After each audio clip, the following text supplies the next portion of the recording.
Soy Fernando Díaz Villanueva, hoy es 10 de enero de 2021 y esto es La Contracrónica.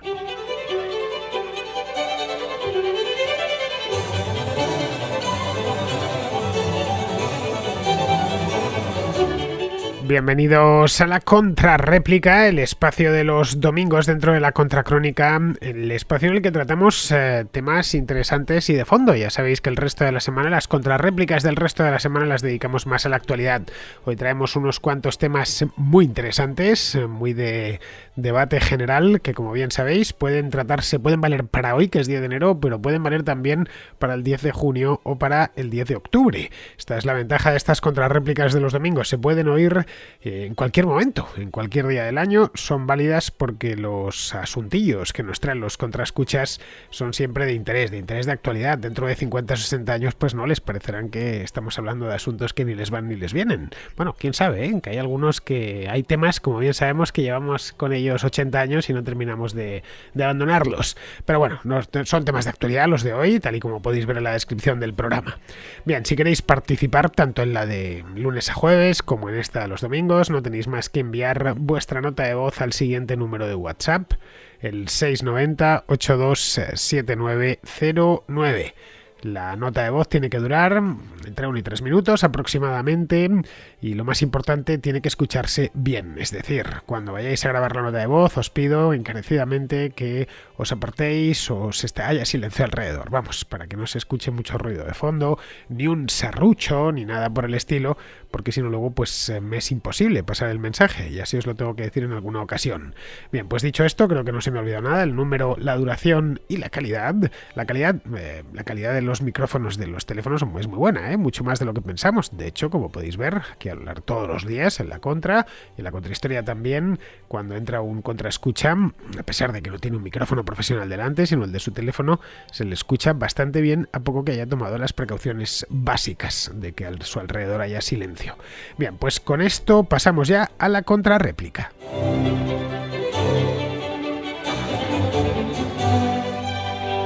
Empezamos con Israel de Vigo, que tiene una cuestión sobre los servicios públicos. Una de las definiciones del Estado es como aquel mecanismo que drena recursos de los ciudadanos no organizados para concedérselos a los grupos de presión organizados.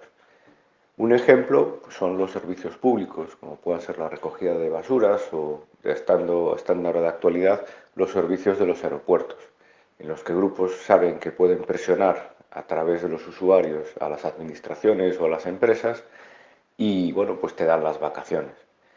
Uno de los problemas es que la administración nunca se plantea, en el caso de las empresas, el rescindir los contratos. Es decir, si la empresa tiene conflictos laborales y no es capaz de prestar un servicio en condiciones, pues hay que aplicar las cláusulas de los contratos y retirar la concesión. Habría que ver cuál sería la actitud de las empresas y de los trabajadores si supieran que es una posibilidad real, pues que el contrato se rescinda y que tanto la empresa como los trabajadores pues se vean perjudicados. También me gustaría añadir, en el caso de la seguridad privada en los aeropuertos, que una de las propuestas que haría en este caso es poner a los agentes que están escoltando a los políticos a velar por la seguridad de los ciudadanos en los aeropuertos y constituir las escoltas de los políticos con agentes de seguridad pues de Eulen, Prosegur y demás familia. Muchas gracias. Esa definición que has hecho, Israel, pues es muy acertada. Bueno, muy acertada y muy de Carlos Rodríguez Brown, pero no se aplica tanto al Estado como a la socialdemocracia. Cuando Carlos la enunció hace ya bastante tiempo, una de las mejores definiciones, y tiene algunas muy buenas, Carlos, es esa. La socialdemocracia consiste en grupos organizados que tratan de vivir a costa de grupos desorganizados. Y es aplicable a la socialdemocracia, mejor dicho, más que a la ideología propiamente dicho, a las ideas socialdemócratas, a las consecuencias de las ideas socialdemócratas. Encaja muy bien con por ejemplo, los grandes sindicatos. Sabes perfectamente lo que te digo, ¿no? Y con grupos de presión muy bien organizados, como los ecologistas profesionales, es un caso, como las feministas profesionales, es otro caso. Es decir, que tienen ya sus asociaciones, el tinglado montado. Estado. Y todo muy bien organizadito, están enchufadas o enchufados al presupuesto desde hace bastante tiempo y tratan de ir aumentando su poder. Y como están tan bien organizados, son en muchos casos estos grupos de presión son piramidales. Esto creo que a Carlos se le ocurrió básicamente con sindicatos, ¿no? Cuando ponen en jaque muchas veces a un país y un sindicato que decide hacer una huelga salvaje en tal o en cual sector y que automáticamente pues puede llegar incluso a bloquearlo. Carlos es hispano-argentino, entonces sabe muy bien de lo que habla, porque los sindicatos en España no son muy poderosos, pero en Argentina sí que lo son, como hemos tenido ocasión de ver aquí alguna vez en la Contracrónica. Allí los sindicalistas tienen muchas veces más poder que los propios políticos. Bueno, el sindicalista argentino y el político argentino vienen a ser en buena medida prácticamente lo mismo. Pero bueno, en los ejemplos prácticos que pones, el caso de la recogida de basuras o de la vigilancia de los aeropuertos, por ejemplo, que sería otro caso práctico, lo que se produce aquí es el abuso de un monopolio temporal. Es decir, la empresa prestataria del servicio, pues, o mejor dicho, los empleados de la empresa prestataria del servicio, en caso de una empresa que tenga la adjudicación municipal para recoger las basuras, o la empresa que tiene asignado o adjudicado la vigilancia de los aeropuertos o de las estaciones de tren, lo que hacen estos empleados es ver en un momento dado que tienen un poder de presión muy grande y de vez en cuando lo emplean, claro.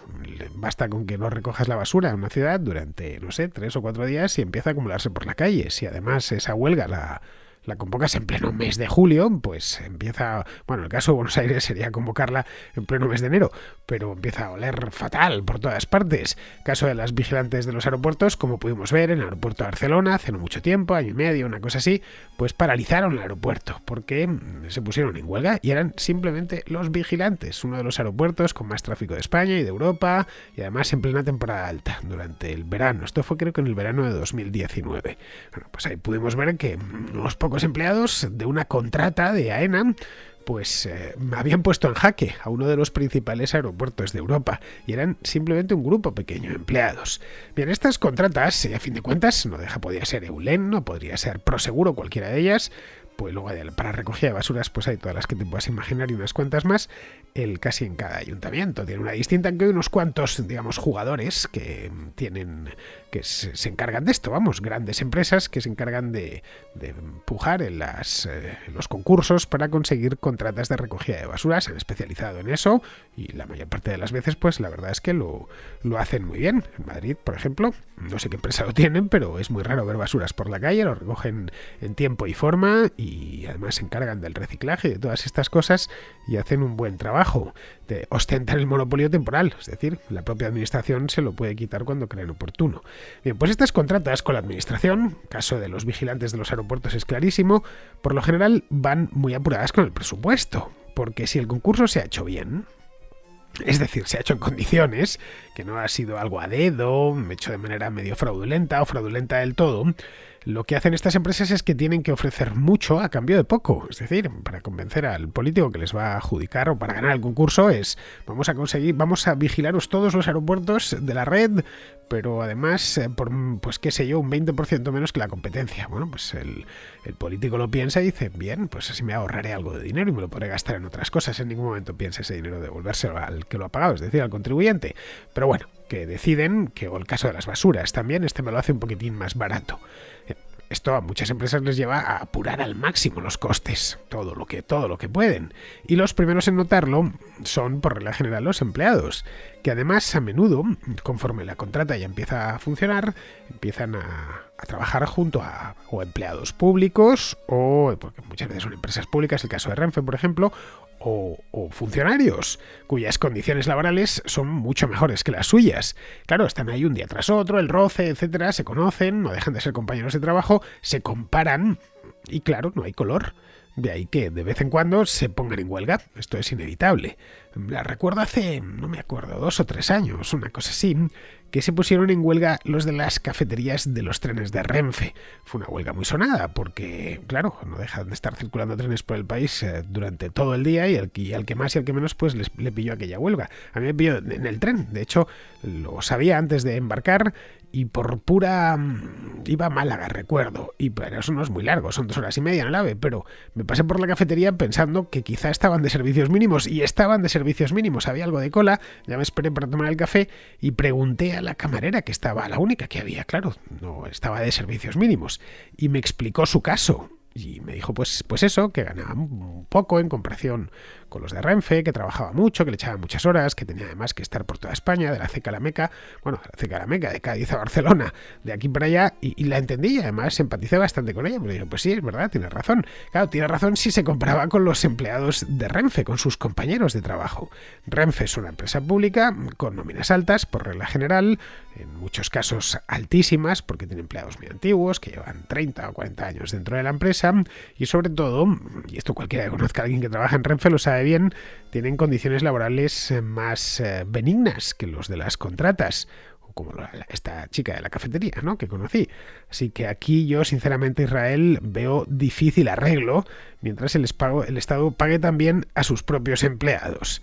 Bien, vamos ahora con Francisco, que trae de nuevo el tema hablamos de él la semana pasada, si mal no recuerdo, la anterior, el tema del juego de Suma Cero, que está, pues la verdad, nos está trayendo mucho que hablar. Estamos sacándole mucho partido. Eso sí, lo aplica por un lado a los medios de comunicación, cosa que ya hice yo hace tiempo, y por otro lado al Bitcoin. Hola Fernando, acabo de escuchar tu contrarréplica y hablabais que una serie de sectores eran un juego de suma cero. Por ejemplo, tú has puesto los medios de comunicación y era dicho las criptomonedas. Bueno, pues no puedo estar más en desacuerdo. Y mi respuesta a ese contraescuchante es que en realidad ganamos tiempo porque ganamos productividad y encontramos nuevas formas de hacer las mismas cosas. Mira, en el ejemplo de los medios de comunicación es muy sencillo.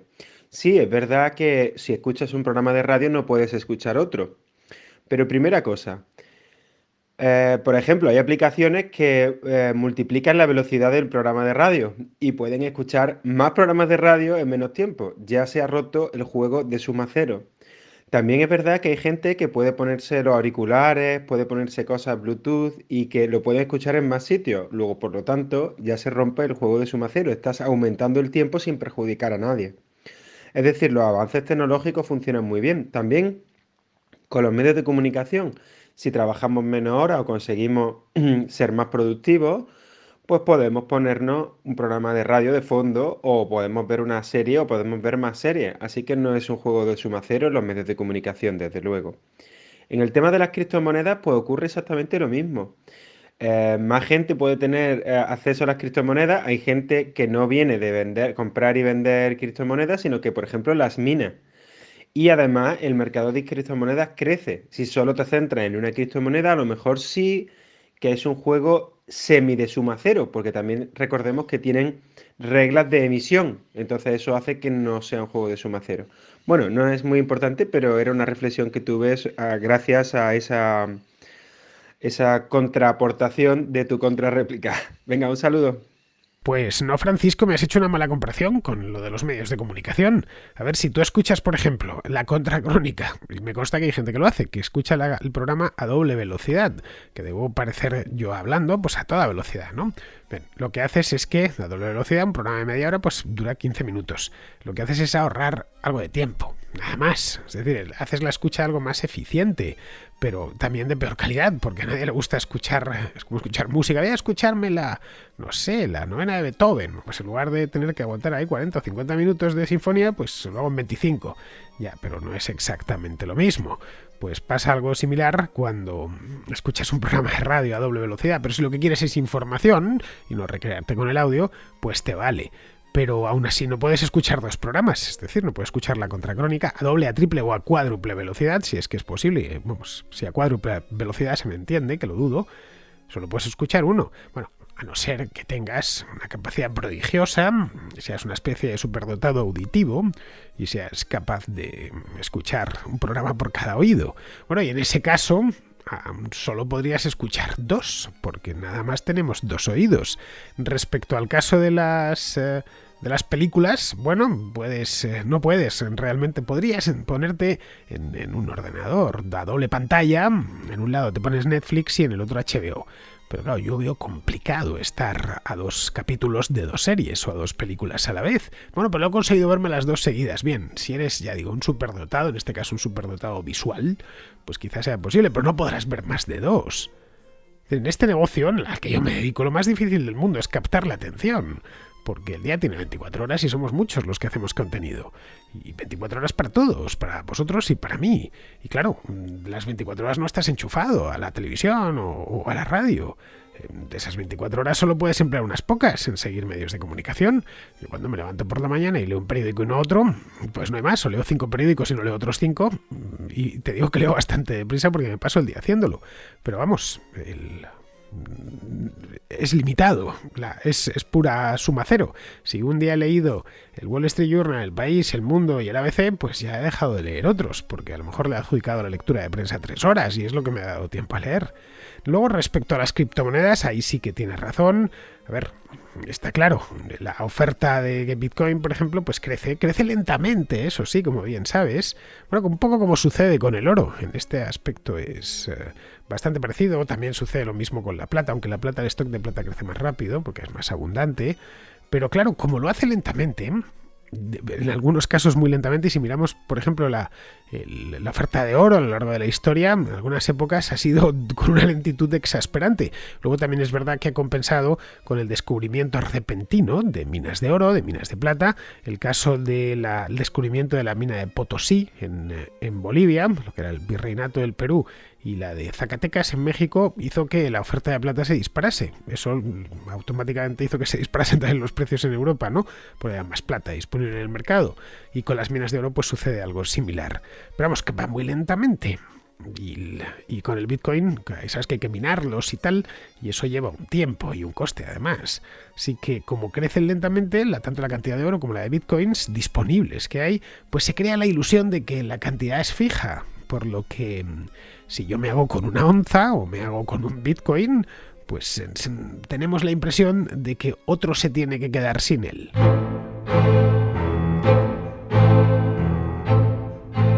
Seguimos con Alejandro, que nos habla de un tema de relativa actualidad. Bueno, relativa digo por el acuerdo de Gibraltar de hace 10 días, aunque lo une más, sin entrar en el tema este de Gibraltar, lo une más al estatus propiamente dicho de Ceuta y de Melilla. Hola Fernando, muchísimas gracias por contestarme a mi pregunta sobre el tema de crear una ciudad autónoma para la línea. Sería lo más adecuado para así competir con Gibraltar y con el tema del Brexit. De hecho, comentas la nueva reforma de ley, ¿no?, sobre Ceuta y Melilla, ¿no?, para que sean fiscalmente más atractivas. La cuestión es que precisamente hace un par de días leí un artículo que te lo junto aquí ahora en el WhatsApp sobre este tema, porque parece que es una paradoja, pero resulta que es más atractivo ahora Ceuta y Melilla para empresas españolas que tienen su sede social, por ejemplo en Madrid, trasladarse a estas dos ciudades. Claro, en vez que competir directamente contra Gibraltar o contra Malta. Es decir, no se está trayendo al mercado internacional, sino se está moviendo el mercado nacional. ¿Qué opinas sobre ello? Muchas gracias. Esto, Alejandro, lo he dicho muchas veces aquí en la contrarréplica. Mi opinión personal es que Ceuta y Melilla deberían ser 2 refugios fiscales para negocios, también para personas, por supuesto, pero sobre todo para negocios que operen en Europa y en el norte de África. Bueno, más o menos lo mismo que es Gibraltar, en esencia.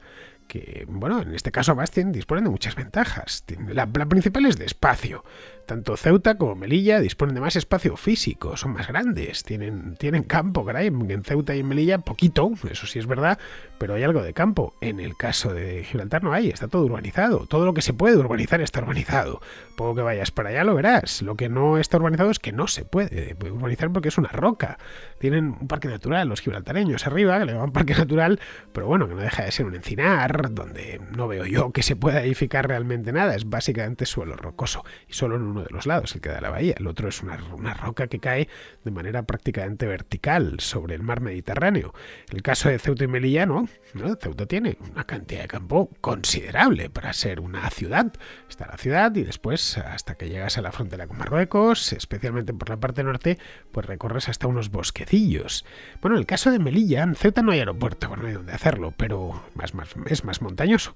Pero en el caso de Melilla tienen hasta un aeropuerto pequeñito, es cierto, no puede aterrizar un Airbus 380, pero sí aviones de mediano tamaño, reactores y tal, y por lo tanto ya tiene bastante más, aparte del puerto, bastante más que de lo que tiene Gibraltar.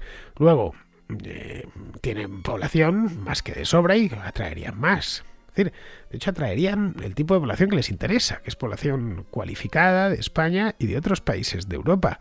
Y esto, acto seguido, ambas ciudades se enriquecerían. Y creo que es de lo que se trata, ¿no? Ambas están bien ubicadas, una está en el estrecho de Gibraltar y otra ya está en el Mediterráneo, pero tampoco muy lejos de allí. Tienen buenas comunicaciones con la península. Caso de Gibraltar, de Ceuta, no hay un helipuerto en Ceuta que se comunica directamente con Algeciras, pero tiene un buen puerto, el mismo estrecho. Luego, caso de Melilla, tiene el aeropuerto y luego un puerto, por supuesto, ferries diarios a la península. Tienen también acceso a banda ancha, en fin, ¿qué más quieren? Luego, ¿qué más quieren? Lo que más podrían querer también lo tienen, que es un clima estupendo, un clima mediterráneo, agradable, y una cultura local que es de tipo andaluza, tanto Ceuta como Melilla, son culturalmente dos extensiones de Andalucía, que es muy atractiva, muy fácil de llevar y de vivir. En fin, que son dos ciudades muy afortunadas y sobre todo muy bonitas, como supongo que ya sabrás, con un patrimonio histórico rico y un gran espíritu comercial.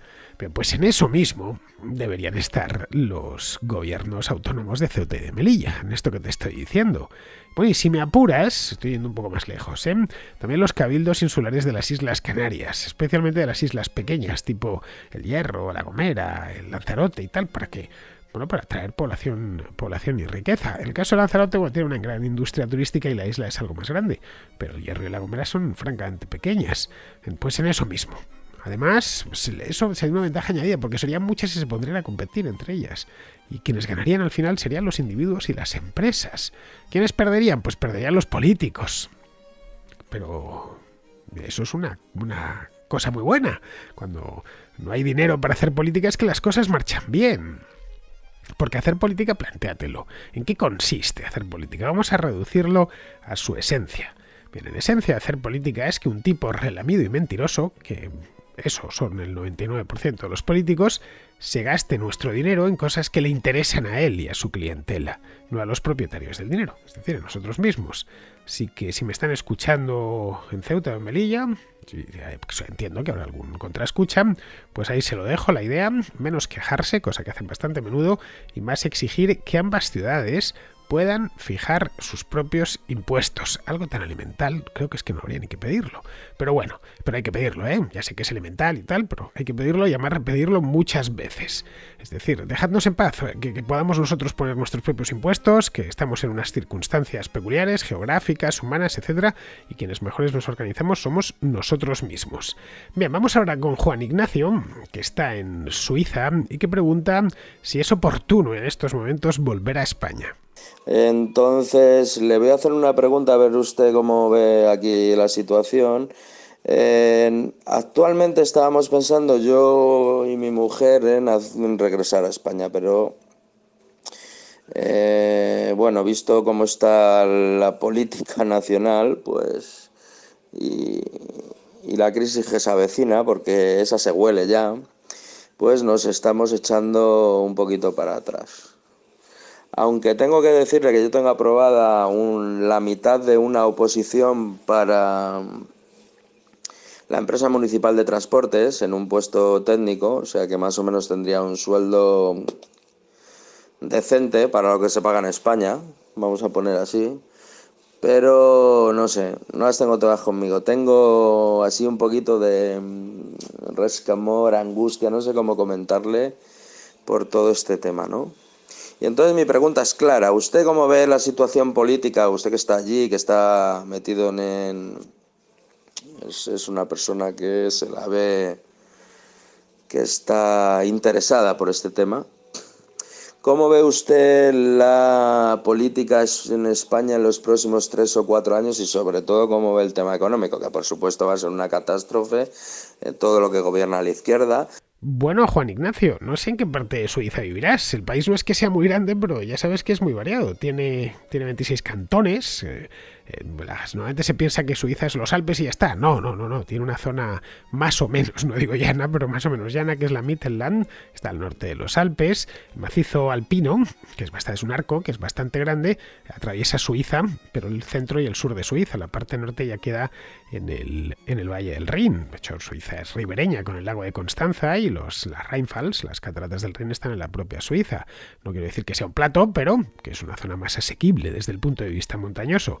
Si vives en el sur, en el Tesino, en el cantón italo-parlante, es decir, el Lugano, pues la verdad es que allí no se vive tan mal, ¿eh? Es un lugar bien bonito. Hablan italiano, lo que significa que son gente civilizada, que habla una lengua de origen latino, y es más soleado, porque ya está en la cara sur de los Alpes y queda cerca a Milán. Luego, si vives en Zúrich o en Winterthur o, no sé, en Schaffhausen, que es el cantón que está más al norte del país, pues la cosa ya es más difícil de llevar, quiero decir, porque el tiempo es sensiblemente peor y, bueno, hablan esa variante endemoniada de alemán de Suiza, que no sé a ti si te habrás hecho a ella, pero vamos, puedes estudiar alemán, escuchar a un suizo y pensar, bueno, ¿y yo para qué estudiar alemán si no le entiendo absolutamente nada? Eso sí, lo que tienen los suizos es los suizos germanohablantes, estoy hablando. Tienen un acento en alemán francamente gracioso y agradable. Es imposible no escucharlo y que se te ponga una sonrisa y sabes automáticamente que quien está hablando es un suizo. Ahí en la capital, en Berna, hablan un alemán. Yo no he visto variante, dialecto del alemán más enrevesado que el de Berna. Eso es una cosa, parece, al menos de oídas, parece un idioma completamente distinto. Pero bueno, si estás en alguna zona germanohablante, pues es más complicado. También es verdad que es donde están las ciudades grandes, claro, quitando Ginebra, que está en la zona francesa, pero Zúrich está en la zona alemana, el cantón de Zúrich, también el de Winterthur, que está al lado. Y yo, la verdad, esto es mi opinión. Yo siempre preferiría una ciudad grande a una pequeña, pero bueno, eso va en gustos. Respecto a lo que preguntas de cómo está la cosa en España, pues no hace falta que te diga más. Tienes ahí, es lo bueno de vivir en el extranjero, que uno puede seguir en contacto con la madre patria sin problemas a través de internet. Antiguamente, hace 25 años, pues uno tenía que andar buscando por ahí un ejemplar del Mundo atrasado para saber qué estaba pasando en España, o escuchar Radio Exterior de España. Hoy no hace falta. Cuando estuve yo viviendo en Guatemala, recuerdo que estaba tan al día de lo que pasaba en España como si viviese en Madrid. Así que ya sabrás cómo está la cosa, está fastidiada. Así que si estuviese en tu lugar, pues no sé, si yo tuviese, por ejemplo, un buen empleo en otro sitio, no digo ya en Suiza, en otra parte del mundo, pues no me vendría ahora mismo, si te soy sincero, menos aún a un empleo público. El Estado se puede parecer lo contrario, pero es el peor patrón que existe. Es como vender el alma al diablo, trabajar para el Estado. Mira, casi mejor que hagas dinero en Suiza, donde se puede hacer dinero bien, y luego ya pues vuelves y te montas una empresa en España, que ya será siempre tuya y te la podrás llevar a otro lado si te complican la vida. Esa es otra de las ventajas de ser empresario, sobre todo de ciertos sectores. Pero vamos, que Suiza no es mal país, ¿eh? Podrías estar mucho peor. Algo aburrido, eso sí, pero la gente es por lo general amable, como habrás constatado personalmente, y además, y esto es una ventaja, tienes los Alpes siempre a mano, siempre cerquita. Incluso, aunque vivas en Schaffhausen, que está lo más alejado de los Alpes, pues qué sé yo, por la autopista, que tardas hora y media, una cosa así. Bien, vamos ahora con Íñigo, de Vitoria, que nos comenta una noticia sobre el reverdecimiento del planeta. Primero quería darte las gracias por tus programas, que son magníficos, en especial la contrahistoria y el contracorte, que como aficionado a la historia me encantan. Bien, te llamaba para pasarte una videoopinión del Confidencial que podríamos incluir en esta tónica del todo mal.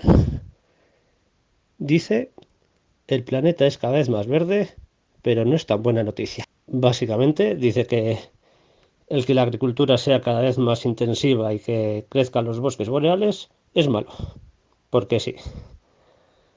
No cuentan precisamente que es la mayor intensividad de la agricultura lo que favorece la preservación de los bosques y que es lo que está acabando con el hambre en el mundo.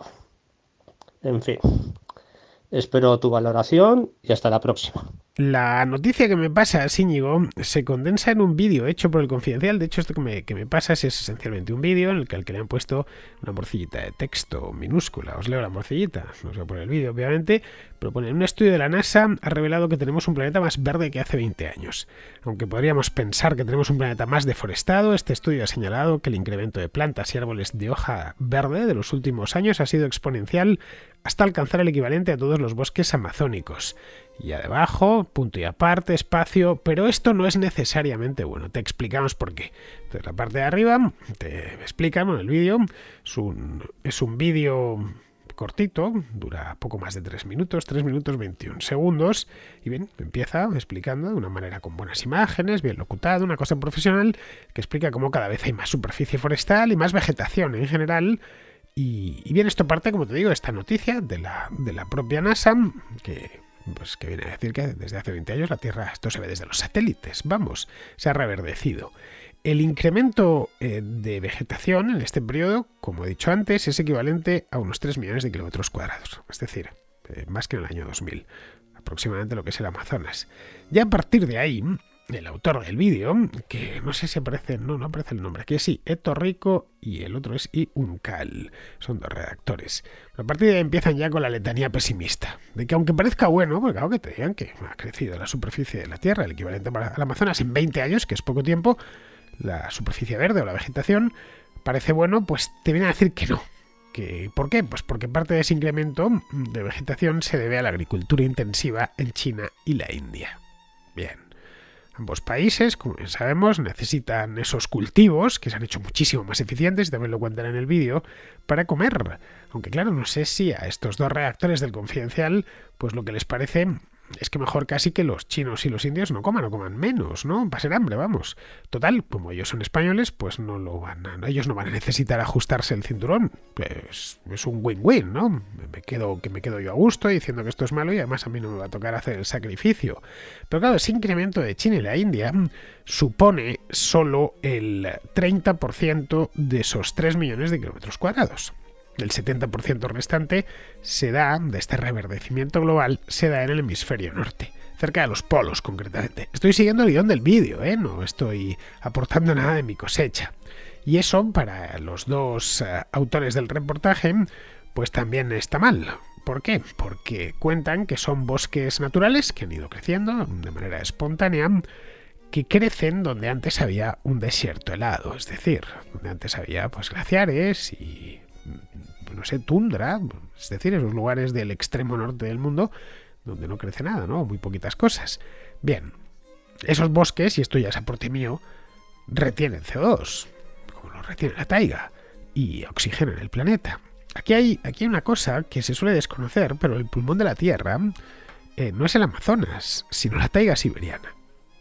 De hecho, en la primavera boreal, a partir del mes de marzo-abril, es cuando el planeta pega una gran aspiración de oxígeno, porque de pronto se reverdece toda la superficie emergida del hemisferio norte. Todas las grandes taigas y los bosques de hoja caduca que hay en Canadá, en Norteamérica, en Europa, en Asia. Y eso es lo que hace que el planeta respire de verdad. Pero claro, eso no encaja en el guión de que el cambio climático solo traerá nuevos desiertos y calamidades, y bueno, por eso obviamente lo omiten de manera muy interesada. Y además está muy a la vista que es interesada. Es decir, se han empeñado, y no lo digo ya por estos 2 redactores, lo digo en general, se han empeñado en que nuestro planeta solo puede tener una configuración climática posible, nada más. Y que esa es la buena, la ideal, que es la de hace 20 años, ni siquiera la actual, porque ya supuestamente pues estamos camino del desastre. Y que cualquier cambio, por minúsculo que sea, de esa configuración climática del siglo XX, ya a partir de ahí, eso nos lleva directos a la catástrofe. Claro, el hecho es que el clima cambia continuamente, con o sin nosotros. Lo hizo en el pasado y lo hará en el futuro. Ciertas partes del globo ganan con los cambios climáticos y otras partes pierden, como siempre ha sucedido. Pero por lo que sabemos de la historia de la Tierra, y es una parte del saber bastante estudiado, pues una de las cosas que sabemos es que cada vez que el clima se calienta, cada vez que la Tierra se calienta, de manera general, pues lo que consiste el calentamiento, una de las cosas en las que consiste es que se derrite total o parcialmente los polos, es decir, que hay una cantidad de agua que estaba retenida y muerta de la risa, por utilizar la expresión popular, en los polos, y pasa al circuito. Y pasa al circuito y empieza a precipitar, a regar los campos, a regar los bosques, etcétera. Vamos, que en una palabra, por resumirlo mucho, los enfriamientos son los que traen miseria y hambre, no los calentamientos. Pero de nuevo, esto tampoco se puede decir en ciertos medios de comunicación, aunque sinceramente os lo digo, es de cajones, 2 y 2 son 4. Pero bueno, bien, pues con esto, queridos amigos, terminamos la contracrónica de hoy, la contrarréplica de hoy. Ya sabéis, mañana será lunes, habrá contra normal, y aquí os espero para contárosla. Hasta mañana, amigos.